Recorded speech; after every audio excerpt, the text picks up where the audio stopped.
It's making nearly everything around us smarter. Automobiles that spot potential threats faster than the best race car drivers. And toys that use facial recognition to learn how to better interact with their human owners. AI is essentially algorithms that mimic the way neurons work in the human brain. That has some in the U.S. government worried that the U.S. could lose its edge in a strategically important technology if it doesn't tighten controls over Chinese investments in U.S. artificial intelligence companies. I don't think more government intervention or regulation around international investments is the answer. We are safer when we trade with each other more.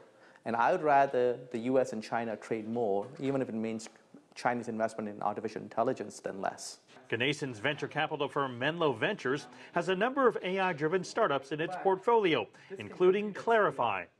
He shows me how anyone can use Clarify's online AI demo to categorize what's in a picture in far greater detail than the human eye. I do think that AI will define the next wars. So in that sense, it's legitimate for nation states to think about AI. But in general, I believe knowledge is global and you can't do anything. So I believe it's much better when you have a freer flow of ideas. So to me, it's striking the right balance between national interest, but yet making sure that we can build the innovation economy all over the world, including in China.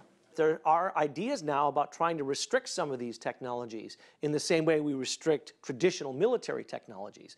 And the hard part is trying to figure out how do you manage and control that. I think it's going to be very difficult to do that because a lot of this is ideas, and that's obviously much harder to control and manage. Last year, the U.S. was China's top destination for foreign direct investment with more than $45 billion. How much of that was AI-related is unclear because companies don't have to disclose that information. In the near future, nearly all tech companies will incorporate some form of AI, so writing legislation that will cover what's economically and militarily sensitive is going to get a lot harder. Mark New, CGTN, Mountain View, California.